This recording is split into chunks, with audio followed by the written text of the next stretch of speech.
परिवार में कोई ना कोई एक ऐसा सदस्य होता है जो कभी अपनी ज़बान पे टिकता नहीं, कभी कुछ तो कभी कुछ। तो मैं आज ये जानना चाहती हूँ कि उन लोगों के लिए हम क्या उपाय कर सकते हैं ताकि वो एक ही चीज़ पे टिके रहें। ठीक है, बड़ा विचलित करने वाला सवाल है। तो बिन हरि कृपा तृण नहीं डोलत, बिना हरि की कृपा के पत्ता भी हिल नहीं सकता है। रही बात कि हनुमान जी किस पे कृपा करते हैं, किस पे नहीं करते हैं, देखिए उसके दो कारण हैं। जय श्री राम, जय हनुमान जी। दोस्तों, मेरे YouTube चैनल पर आप लोगों का हार्दिक स्वागत है। दोस्तों,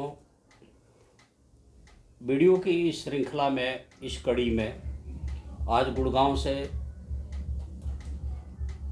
संयुक्ता जी आई हुई हैं। इनका आते ही सवाल ये था कि मैं कुछ अनोखा प्रश्न आपसे पूछूंगी जो बहुत कुछ हनुमान जी से संबंधित भी है, कुछ अदर सवाल भी हैं और उसका आप जवाब देंगे।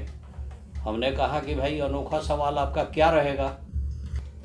शी टोल्ड मी कि मैं चैनल पे ही पूछूंगी और वहाँ की जो महिला टीम्स हैं, पहले भी एक दो बार ये चैनल पर आ चुकी हैं और वहाँ की महिलाओं का सवाल लेके आती हैं और मेरे से पूछती हैं और वहाँ पे वीडियो हमारी ज़्यादा देखी जाती हैं। हमने बोला कि ठीक है, आप पूछिए। तो हनुमान जी की कृपा से मैं चाहता हूँ कि बढ़िया जवाब मैं दूँ। अब आपका जो भी मेरे YouTube चैनल पर आए हैं, आपका हार्दिक स्वागत है। आप हैं संयुक्ता और आप गुड़गांव से आई हैं, तो अब आपके जो सवाल हैं वो आप सवाल पूछिए मेरे से। जी गुरुजी, धन्यवाद गुरुजी। जय श्री राम। तो जैसे कि आपने बोला कि मैं कुछ अनोखी क्वेश्चन सवाल आपसे पूछने वाली हूँ। ये आपका सवाल था, आपने ही बोला था। जी, ये मेरे सवाल हैं। तो मेरा पहला सवाल यही है कि परिवार में कोई ना कोई एक ऐसा सदस्य होता है जो कभी अपनी ज़बान पे टिकता नहीं, कभी कुछ तो कभी कुछ। तो मैं आज ये जानना चाहती हूँ कि उन लोगों के लिए हम क्या उपाय कर सकते हैं ताकि वो एक ही चीज़ पे टिके रहें। ठीक है, बड़ा विचलित करने वाला सवाल है। ऐसे होते हैं जिसको हम लोग कई बार बोलते हैं दल बदलू लोग। जी ऐसे भी होते हैं, कई लोग होते हैं अपने ज़बान पर टिकते ही नहीं हैं। जी। इसका सबसे बढ़िया मैं उपाय बता देता हूँ। ऐसे लोगों को क्या करना चाहिए कि जो अपनी ज़बान पर न टिके, एक जनेऊ वाला पत्थर होता है, एक पत्थर होता है शिव जी का, मान लिया जाता है उस पर जनेऊ बना रहता है।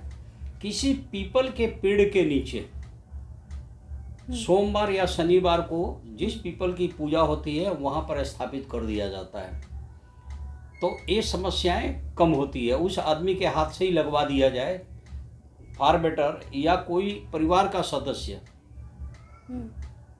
उनका नाम लेके, अगर वो नहीं करते हैं, बहुत जिद्दी स्वभाव है, तो इसको लगा दें। तो क्या देखा जाता है कि ये समस्याएं कम हो जाती है, जबान पर नहीं टिकते हैं। तो फिर ऐसे आदमी के हाथ से कई बार चौखट के पास एक किल दबा दिया जाता है, उन्हीं के हाथ से दबा दिया जाता है, जो हमेशा वहाँ पड़ा रहे, वो दबा रहे, एकदम स्थिर रहे, वो हिले डुले भी नहीं।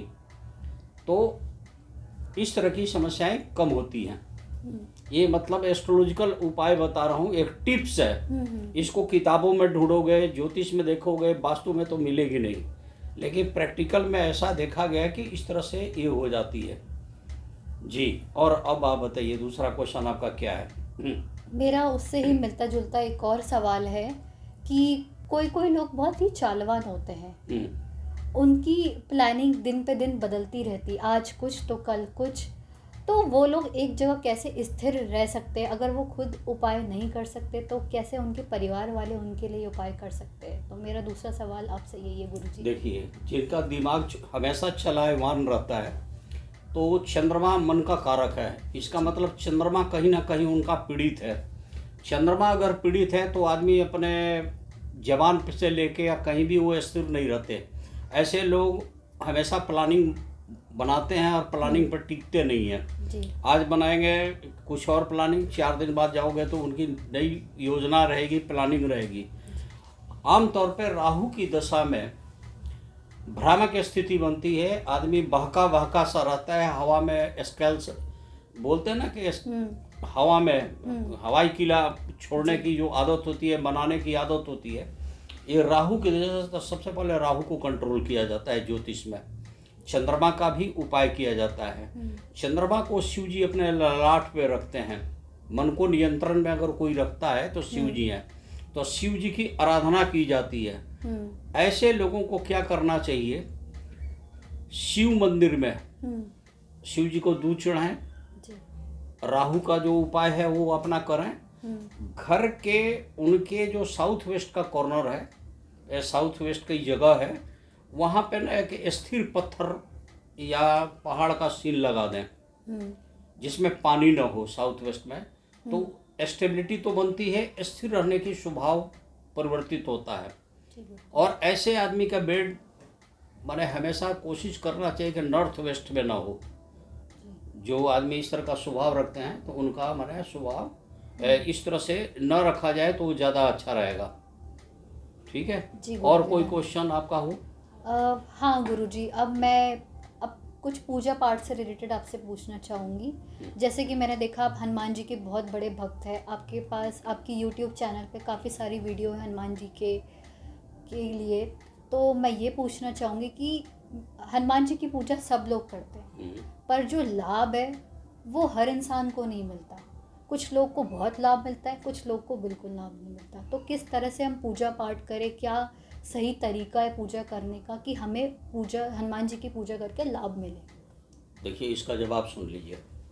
हम हनुमान जी की पूजा करते हैं जी, लेकिन एक कह देना कि मैं बहुत बड़ा भक्त हूँ, ये अहंकार को प्रदर्शित करता है और मैं बहुत बड़ा भक्त नहीं हूँ। लेकिन मेरी श्रद्धा रहती है और मैं कोई भी काम हनुमान जी की प्रेरणा लेके ही करता हूँ।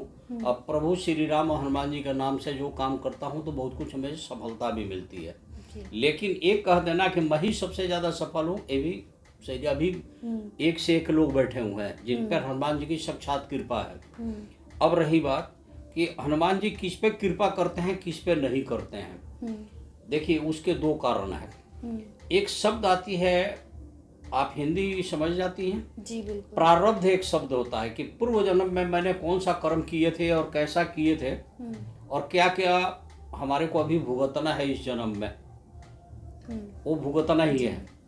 और हम भक्त करते हैं हनुमान जी की भक्ति, और हनुमान जी भक्ति करते हैं कृपा निधान श्री राम की, प्रभु श्री राम की। और जिनका नाम ही कृपा निधान है तो उनकी कृपा जब तक नहीं होगी तो एक पत्थर भी इधर से उधर नहीं हो सकता है। तो बिन हरि कृपा तृण नहीं डोलत, बिना हरि की कृपा के एक पत्ता भी हिल नहीं सकता है, एक घास का कण भी इधर से उधर नहीं हो सकता है। तो होता क्या है कि प्रारब्ध भी झेलना है। अब मान लीजिए कि हमने खूब पाप किया अपने जिंदगी में और लास्ट आवर में आके जय श्री राम, जय हनुमान जी, जय श्री राम, जय हनुमान जी, क्या हनुमान जी मान जाएंगे? नहीं।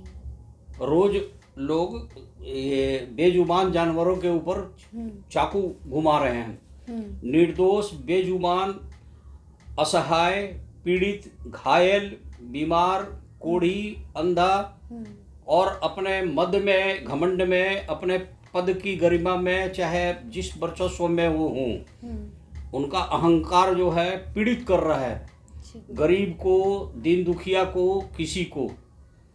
और लास्ट आवर में, चाहे बाद के आवर में, जय श्री राम, जय श्री राम। तो कृपा निधान की कृपा तो बरसनी नहीं है। और जब कृपा निधान के तो हनुमान जी बिल्कुल साथ नहीं देंगे क्योंकि उनका प्रारब्ध धूला नहीं है। एक कारण विलंब है, प्लस प्रार्थना करने का भी एक तरीका है।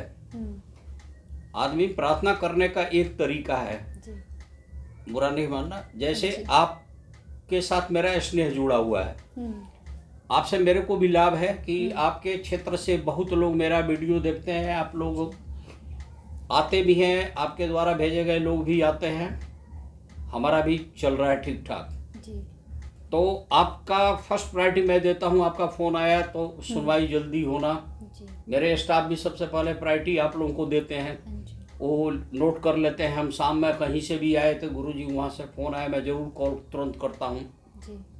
तो कुछ करने के लिए इसी तरह भगवान के साथ है कि हम सच्चे रास्ते पे, अब सच्चे कर्मों के आधार पर प्रार्थना करें तो लगेगा।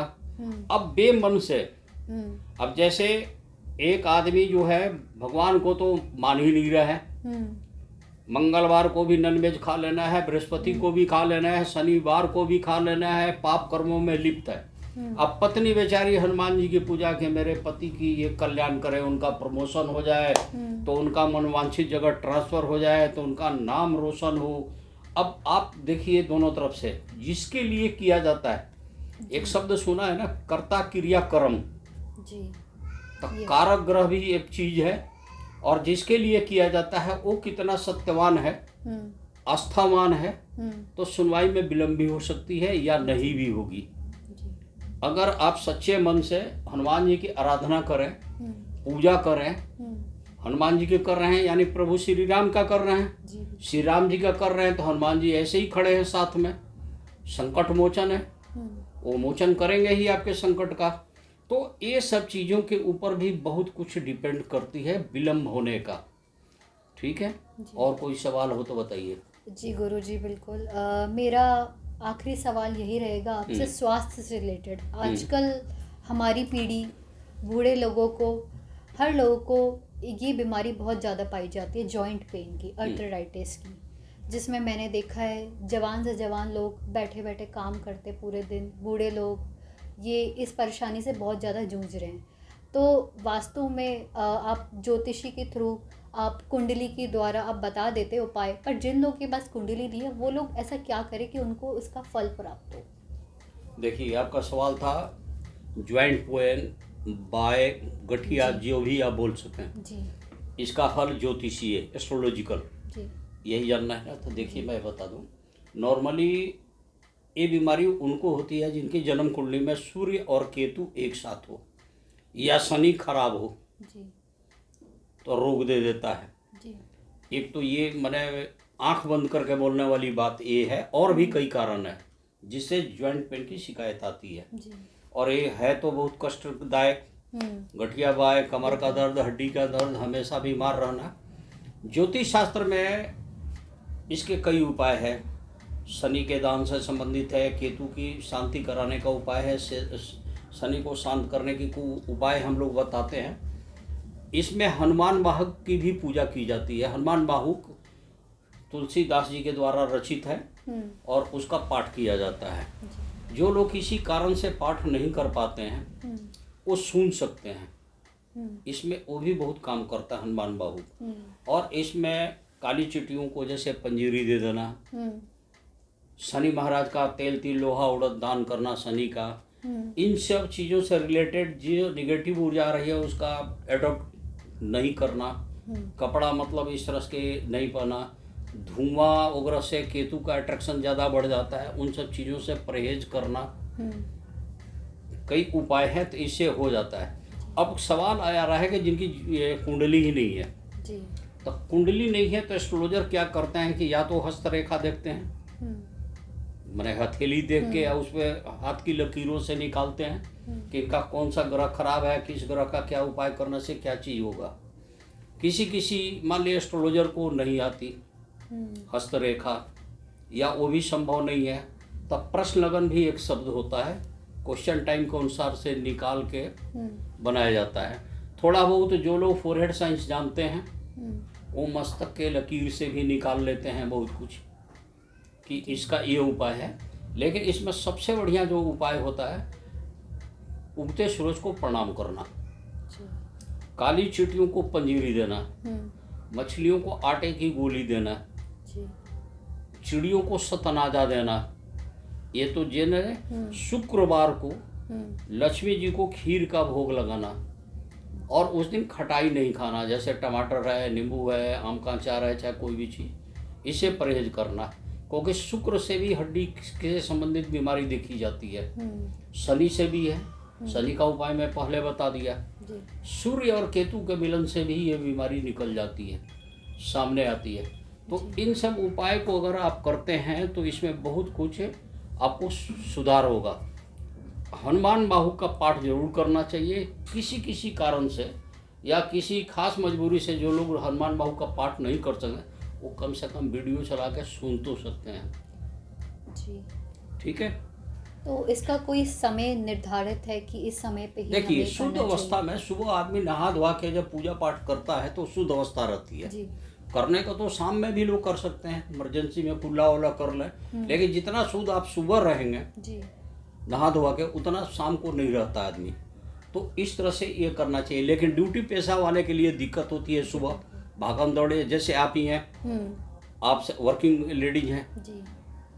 आपकी ड्यूटी पता नहीं कहाँ है, रहती गुड़गांव में है, कहाँ तक आपको जाना है, तो आपके ऊपर है। लेकिन श्रद्धा मन में होनी चाहिए, तो समय चेंज किया जा सकता है। ठीक है, और कोई सवाल है? नहीं गुरुजी, आपने काफ़ी अच्छे से ये सारे प्रश्नों का उत्तर दिया, धन्यवाद आपका। यही थे मेरे जो प्रश्न जो मैं गुड़गांव की महिला समिति के थ्रू द्वारा लेकर आई थी आपके पास। धन्यवाद। बहुत बहुत धन्यवाद, आप मेरे चैनल पर आए। दर्शकगण, इसी तरह से हम समय समय पर आप लोगों के सामने एक से एक प्रश्न लेके आएंगे, लोगों की समस्याओं का, जिसका निराकरण करते हैं। आप सभी से एक ही अनुरोध है, प्रेम से बोले जय श्री राम, जय हनुमान जी। आप लोगों का सदा कल्याण हो, ये मेरा भी आशीर्वाद है। अब परम पिता परमेश्वर प्रभु श्री राम और हनुमान जी आप लोगों का सदैव कल्याण करें। जय श्री राम।